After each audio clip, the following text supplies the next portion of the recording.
August 31st, 2016.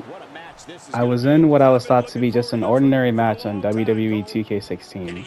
However, this short one-on-one would lead to two icons building one of the greatest companies in virtual comp pro wrestling history. FCW.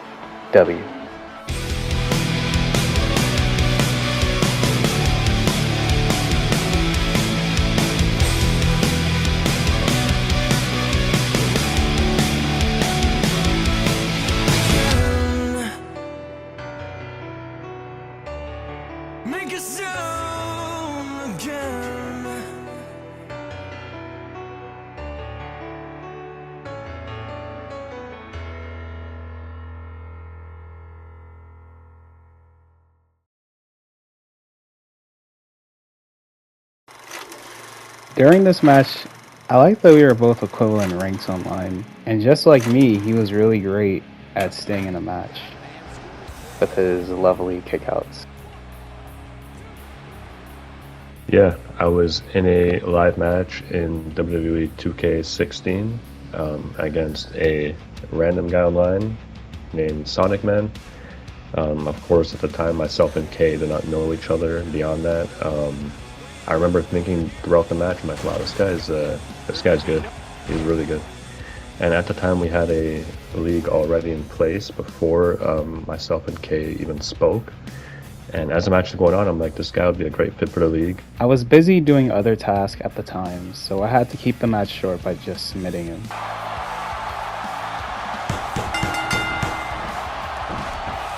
But I respected him enough to tell him GG's. And then out of the blue, he responds back to offering me into his league that was called W4L. At the time, I was already in a league, and I didn't know if I wanted to be in two competitive leagues at the same time. What I didn't know was that he was a little upset that I submitted him in that WWE live match. Oh, I was there. He was pissed. He was pissed to say the least. He was fucking mad because he got submitted over there. And hence he started inviting Kay to the party. That's actually how I ended up meeting Kay, just because Enzo was pissed off that Kay submitted him, put his title on the line immediately, and immediately got fucked up. I did not lose very often, especially at the time.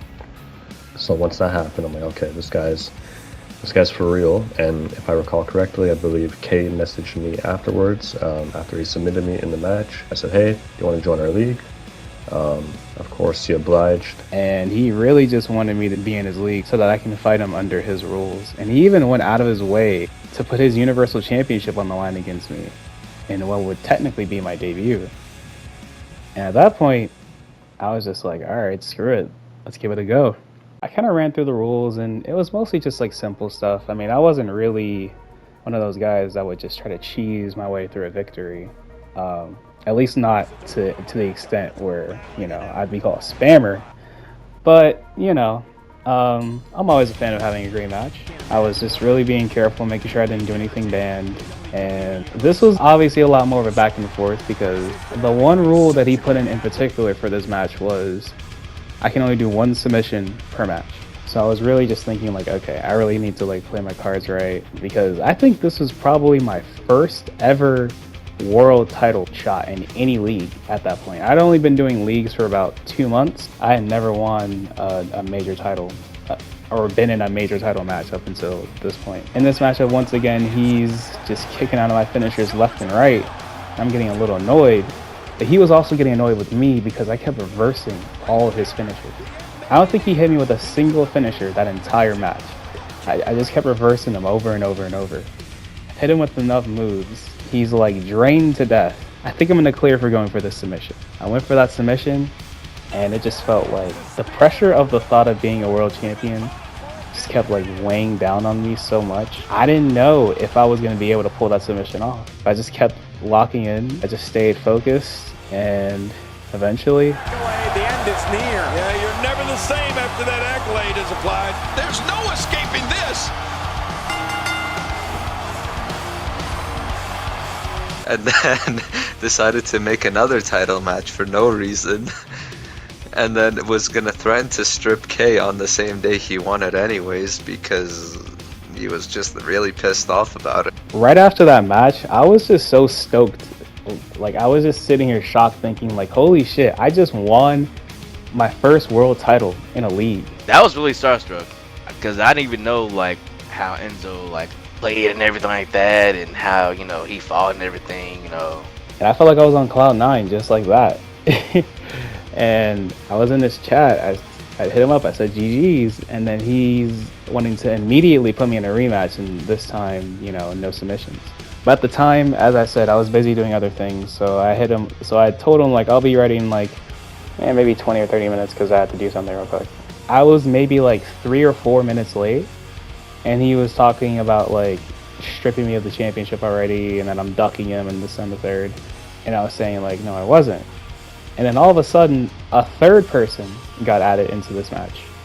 So I guess his strategy was to just beat me through another person, I guess. And what was the funniest thing of all that was I lost that title without even getting pinned.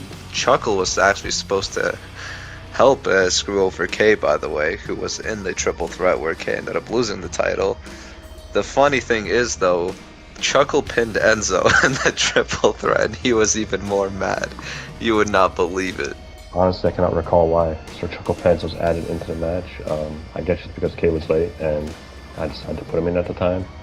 I threw Kay outside of the ring, and then Sir Chuckle Pants ended up going on to beat and pin me, and become the world champion. And I didn't even get a rematch for it. Enzo was the one that got pinned, obviously. And he gets, after losing twice now at this point, he gets the rematch against our champion, Sir Chuckle Pants, and wins it back. And I just get blackballed back to the back of the line. I'm Rayat 72, and I was the underdog. I originally started in 2016 actually on W4L. That's where I ended up meeting like Kay and Miles and them, because, one of the co-founders there.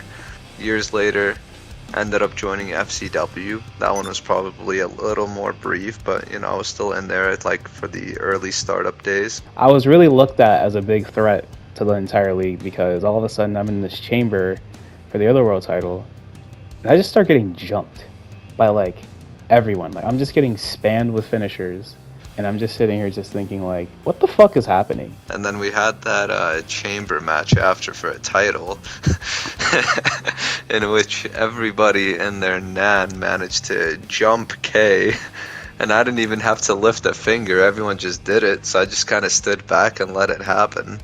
The guy was pissed off after, from what I hear, but honestly, who gave a shit? I watched him get jumped, he lost, and I won anyways. There was a moment where I felt like I wanted to leave, but there was a piece of my brain that kept telling me, to not do it. I was then put in a few mid-card title matches. The first one I kind of choked. It was just for the US Championship. But the second time, though, was for the IC title. There was a lot of back and forth in that IC title match, but I really just mainly remember the ending of just seeing Ray get his head just dunked on for Faz's finisher. And then as I got up and Faz proceeded to charge on me, I basement drop kicked him, and he went face first on a ladder, which knocked him out.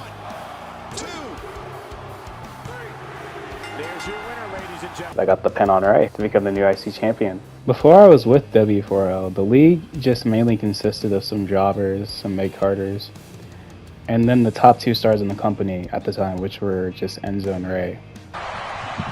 He's pressing all the right buttons now. There we go. You. Go. When this guy's on, super kick. look out. The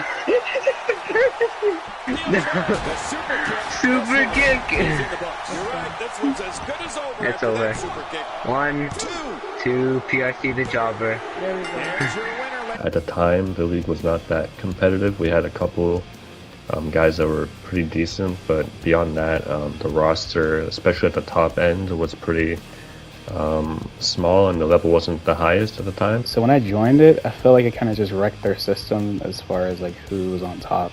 I felt like I might have rubbed some people the wrong way by just winning a Universal Championship off rip and then winning an Intercontinental Championship within the first month of me being there.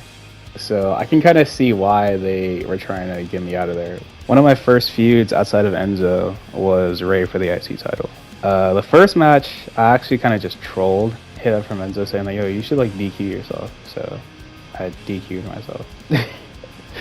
And then he like rightfully, and then Ray just rightfully bitched and complained about how I DQ'd myself to retain the title and respectfully wanted a rematch. So I gave him a rematch and they yellow barred him. Honestly, when I first started at W4L, that was around the time when I just started playing in general. So at that time, like, the skill gap between me and Kay was honestly, like, pretty massive until I closed the gap later on. So it was a very one-sided feud for the most part, but it was definitely an interesting feud nonetheless. Eventually, I had all the momentum in the world to, you know, go up against Enzo for his Universal title again, or should I say, a title that I never lost. I was also trying to be a fighting champion too, so I was like, I'll defend my title against Ray and Chuckle in a triple threat, and I choked that, and I lost my IC title. Unfortunately, off the signature. But the more important Universal title match, myself versus Enzo III. This match was like the match that everyone paid attention to. It wasn't streamed. Everyone was always just looking out for like the results, because that's what we normally did, was that we would just post the results in the chat and be like, GG's. Yeah, it was really just a question of like, could I beat Enzo without a submission? And could Enzo hit me with a finisher? I kicked out of quite a few finishers. As I did, that was kind of my thing at the time. The funniest thing about all of that is both of those outcomes happened in the match. I got hit with 2 super kicks from Enzo, and I was able to kick out of both of them.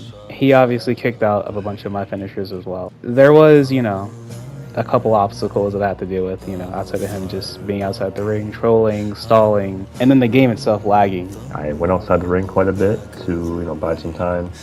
I tried to hit my finishers. He was very good at timing me and kind of reading me, and that's what made our rivalry so good, is that we knew each other pretty well. And eventually I was able to give myself an opportunity to hit him with his own finisher, and ironically, that being the super kick that I was able to pin him with for the 1-2-3. I started using that move as my finisher as well ever since that day.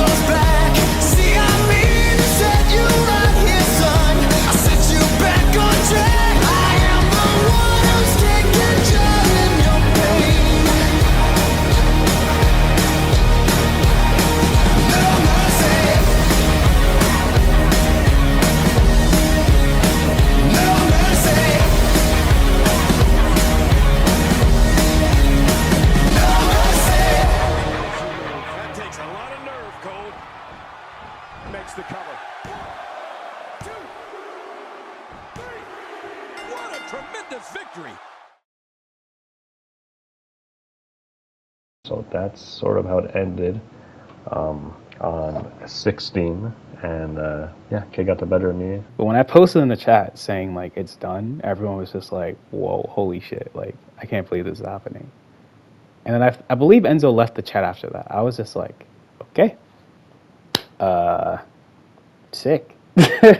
Yeah, just like that, I was pretty much like back on top again, like nothing really happened. We knew that there were going to be some shifts to the game, obviously, but I think the game's first build was one of the main pieces that kind of led to a downward spiral with W4L. Honestly, 2K17 was alright, you know, like I'd say that was probably when we'd all gotten really close to each other in skill level, where we were constantly beating each other. Obviously, there's that whole pin glitch system, that was interesting to say the least. What? Oh, I caught you off guard. Your head's on the roof. Just saying. Does this building have a curfew? No, it glitched, bro. It glitched, bro. Oh, do you want to have a rematch? Here, let me. Oh, God, not this again. No. You need to kick out. You need to kick out. I can't. Resiliency. The first 2 glitch and the last one. Oh, no. They have all the OP moves. Okay. These guys are hacking. He didn't go down. Glitch. Oh, alright. The thing that was screwing over pretty much every single league that we knew. We had gone to like a similar incident with 2K20 being out and being horrible, and thinking that you know, things would get fixed, things would get better. But we ultimately just ended up staying on 19. But at the time, everyone just decided to just keep pushing through 2K17. I didn't think it was safe for leagues to continue at that point, but, you know, it's not my league, it's not my, you know, prerogative. I was shoved in another triple threat match for my Universal title, where once again, Sir Chuckle Pants was added to the match for no fucking reason. And once again, I lost the title without getting pinned or submitted. I think still to this day I never got a rematch for that title. Also during this time frame, Ray had really took over as the face of W4L, being world champion and beating several others, including me. I didn't have a personal problem with it, but I think the way Ray played in W4L sparked a lot of drama between him and Enzo. And I say mainly Enzo because Enzo was the main one that wanted the title off of him. I mean, like, everyone had cheesy moves, but I just felt like the way that Ray fought during that time frame was just like, you know, to the point where everyone was just essentially calling him a spear merchant. The issue is he never brought any of this to me. Like, he never once talked to me about any movesets or anything, even though I'm pretty sure at that time I'd only just started using that newer-ish moveset. And as for Enzo ghosting me again, I have no idea why. All I know is he was ghosting me for a while. We ended up happening into a GTA session together, and then he just hit me up again. We started talking again. Like, nothing happened. I don't really understand it. I don't know why, but again, this was never brought to my attention. Yeah, Ray, he was always fun to play against, but not so much at the beginning of 2K17, where there were a ton of pin glitches and kind of Spanish kind of moves. And I mean, there's two ways you can look at it. Is it cheap? Probably. Was it annoying to play against? Of course. But I mean, game's a game. That's how it goes. He took advantage of those, probably the greatest spell of his career. Now, is there a dent in his legacy because his best reign was during a time where there was a lot of help from the flaws in the game? Possibly. You can make that argument, but at the same time, he took advantage of it, so you have to give him some credit for that. It is a little bit tarnished because it was during a time like that. We still decided to keep W4L pushing. And not only that, Enzo had hit me up saying, you know, well, I'll give you a spot as like a third GM if you can give me like a couple more guys to join the league. Just from speaking to him and, you know, getting to know him a bit over time, I really saw how passionate he was and how he'd bring a sense of organization to the league. Let's just say I was not built to be out here giving orders at the time. Kay made some interesting choices near the start of the 2K17 era with some people that he brought in. I was literally offering people free world title matches, the same way that I got in if they joined. And I did it like behind their backs, and they were very reasonably upset. And I was just like, shit, like, yeah, I was just not built for that. See, at first, I didn't think it was a big issue. I was like, whatever, you know, like, more people, the more the merrier. It was cool with me, more competition, it'd make things more interesting around here, because let's be real. It was basically the me, Enzo, and K League. I'm just coming back from school. Mind you, I was like 14 at the time. I look in the chat and I'm being called out.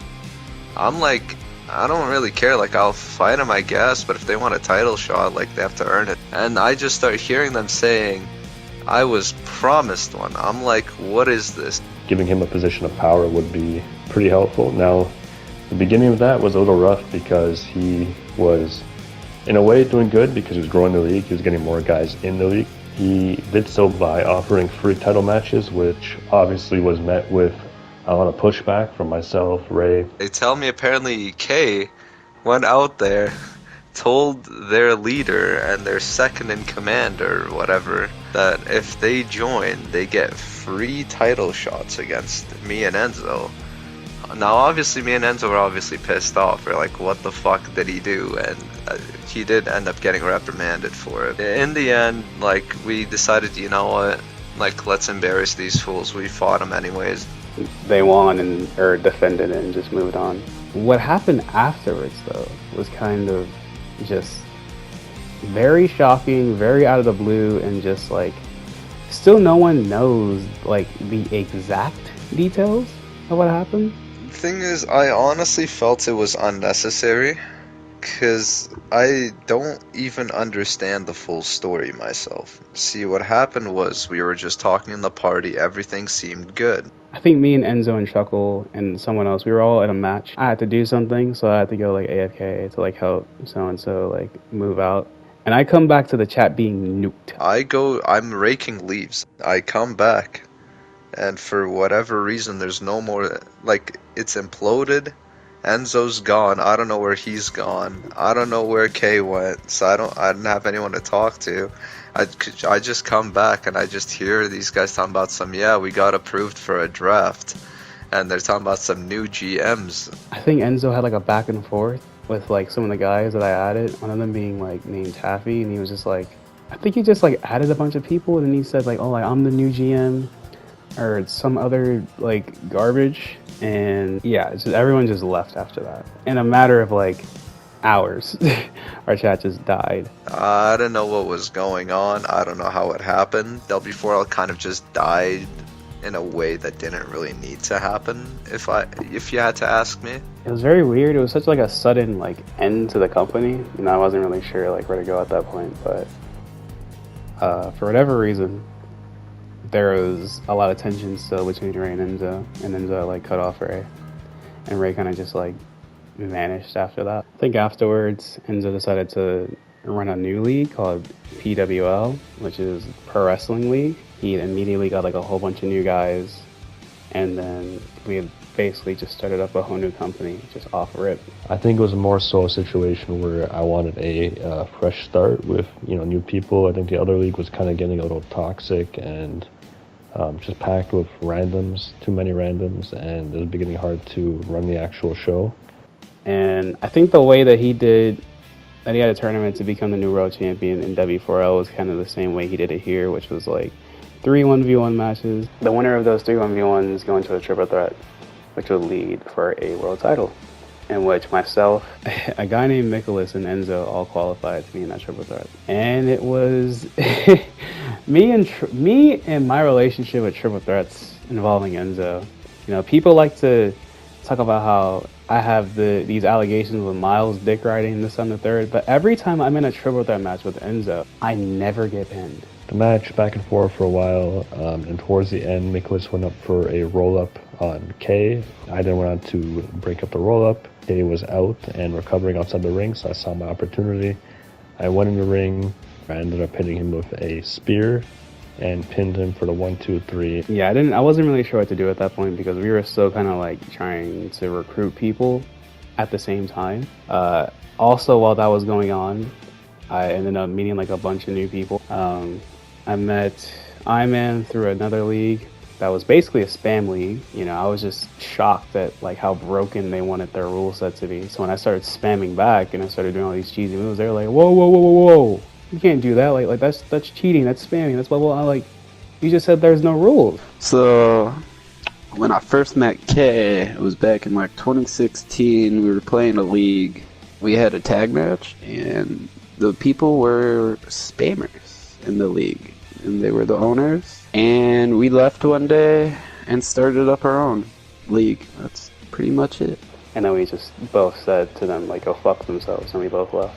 Eventually, I started meeting like a handful of mutuals to my other friends, and that's how I ended up meeting wrestlers like Jason, wrestlers like Cactus, and a handful of other people that would eventually be involved with FCW. Some of them were also added in our PWL league. I believe eventually we made like a second world title. I think Enzo like relinquished the world title, and then there was another triple threat match for it, in which I eventually became the new PWL world champion. I think literally 2 days later, like the league just died again, and I was just like, what the fuck? like how did this happen again? I think after that, it was just that maybe a couple months of just me just trying to just do matches just for fun and just kind of trying to like vibe with the boys. We had some very cool match experiences off of that. We had like a great chamber. You Black Nightwing looking, you Tony Nese looking, you action movie looking. I can't even. Come on, Ref! Come on, man! One! Two! What? Oh, kick out! Oh, I didn't kick out of that! Thank freaking God! Oh, God! Yes! I was the second one eliminated, I believe, and then I think Kay ended up winning that one because of a lot of help that wasn't expected there, but he's definitely great at the game and can whoop anybody's ass. We've had some great triple threats. No! What a shot. I don't know if I've ever I'm seen Triple a H. use that sound. Yes! Come on!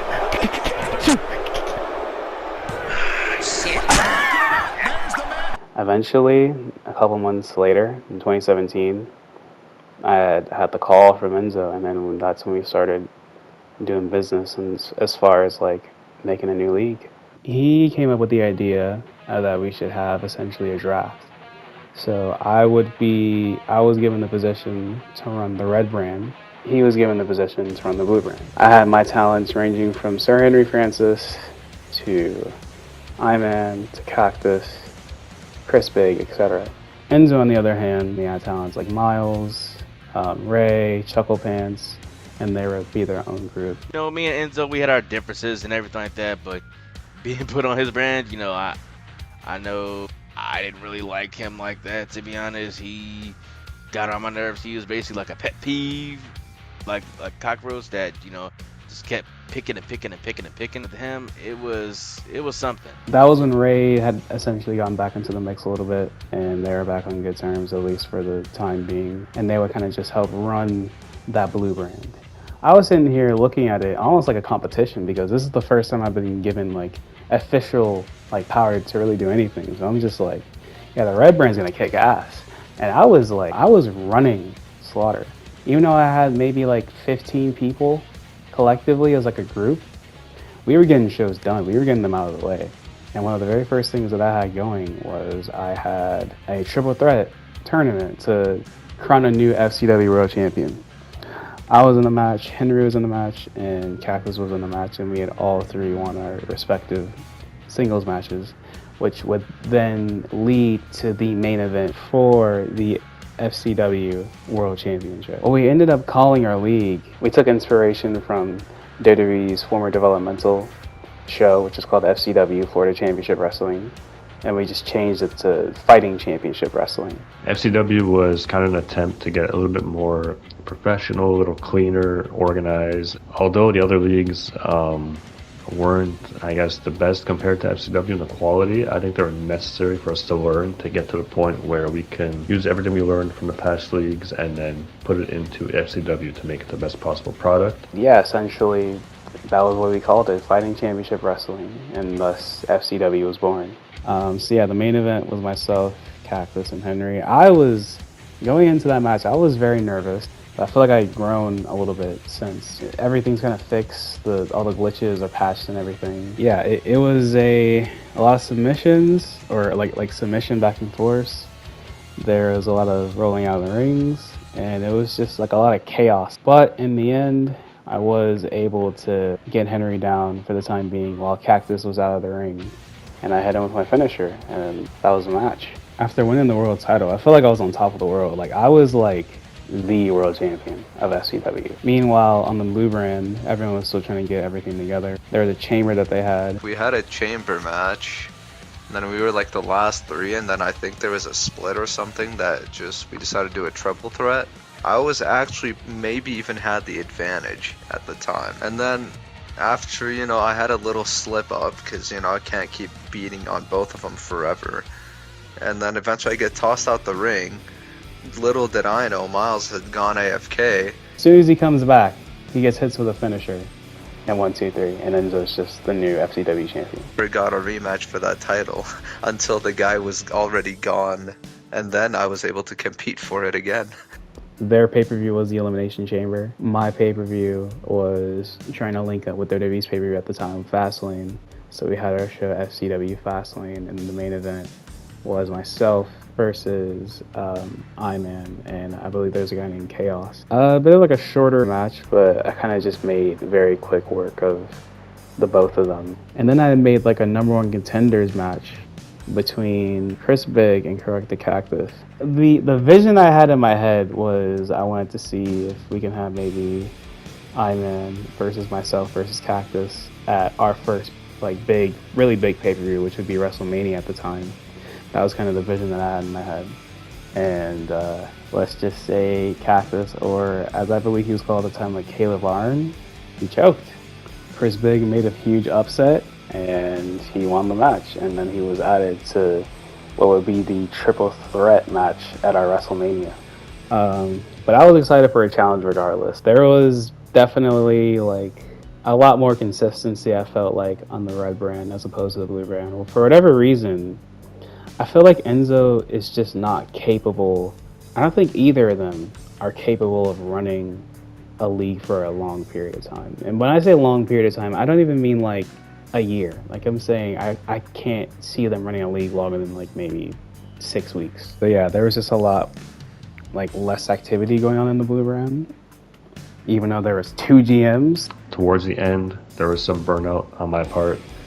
I just felt like the product in real life for WWE was kind of having me lose interest slowly week to week, and I think that kind of bled into my running of my side of things. As far as production, I've been making shows, fully produced, kind of partially graphic out shows since 2016.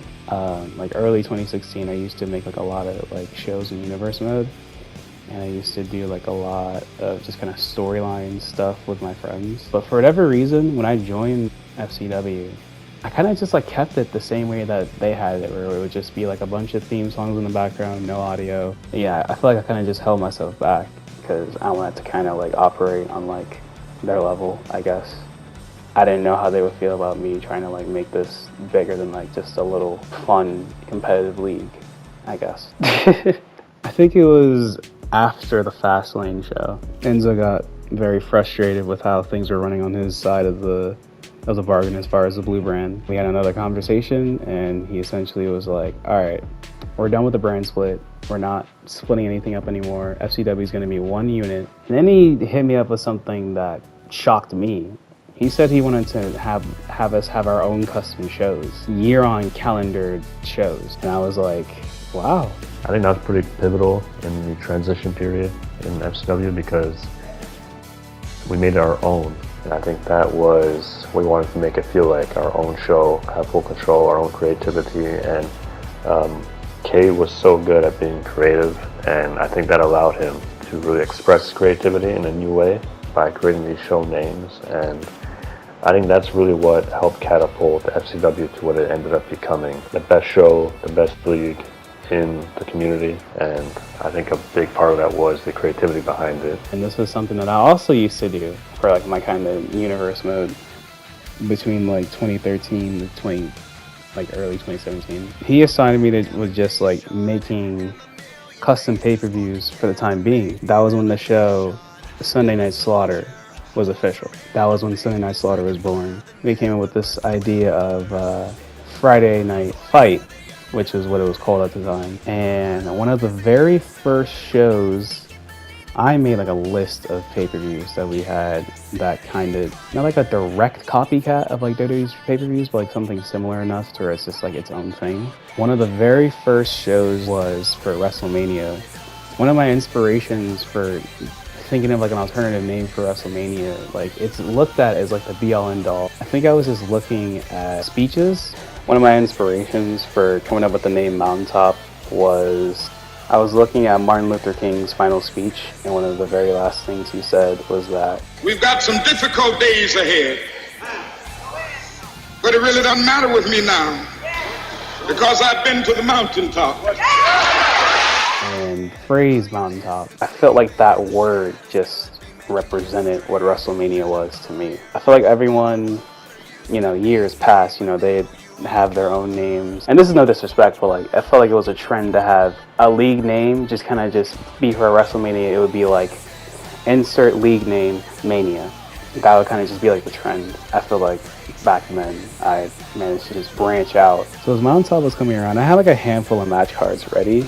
Only a handful of them were recorded. The ones that I do remember was there was a 4-way that happened during the daytime. Oh, what the heck. Beauty mark. Oh! Pretty pile driver. There was a FCW title match that took place between Shuffle and Henry inside a Hell in a Cell. But the main event was myself versus Iman versus Chris Big for the FCW World title.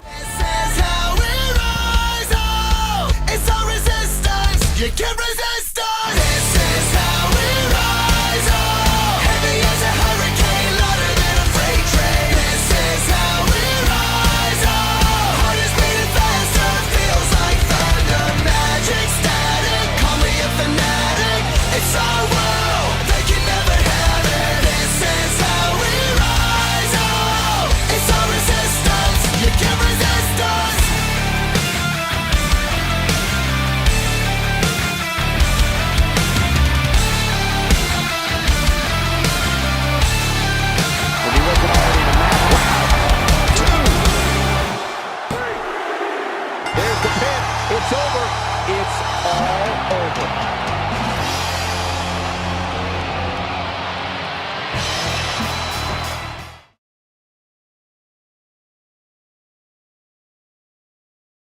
Some bullshit. I should have won. I don't like finishers because of that. But K was a very tough opponent. I was glad to main event with him. In this matchup, I was kind of burned out, so I almost like wanted to lose this match. We ended up recording the match twice, not because it was like laggy or anything, but I think the arena, because I added so much customizations to it, like the match pacing felt like a tad bit slower, but that was how it just was for everyone, so it wasn't really much of an excuse. But essentially in the first match I had won, and both Chris Big, well, mainly just Iman, was complaining about like it just being slow and this and that, and I was just like, you know what, out of the kindness of my heart, I will give you guys a rematch. And that rematch was the match that everyone sees now. Something that like my friends try to clown me for to this day. I would say it was pretty shocking. And it was really funny too. It was kind of expected K would just kind of walk in there and like 5-10 minutes walk out with a title. In fact, if you actually watch the match, K was pretty much beating on them for the most part. He was clearly better than all of them there, but numbers matter. Switch ups and even some slip ups just will cost you the match. And honestly, I don't really think Chris Big was the better man at that night, obviously. But yeah, he ended up pinning K, which was pretty much a highlight of the night, I think. It had everyone dying. I'm just sitting here thinking like, wow, like, you know, I wish Chris Big the best of luck with this title. And I'm sure he's going to do like really big things, because he was able to beat both Cactus and me, you know, within a month time span. I'm just like, wow, like I'm kind of proud of him. And I'm expecting, I was expecting like a lot of big things from him. And then he lost the title like 5 days later after putting it on the line for no reason. So yeah, that was for fucking nothing. That entire show was really just the breaking point to what would lead to future amazing FCW shows for that foreseeable future.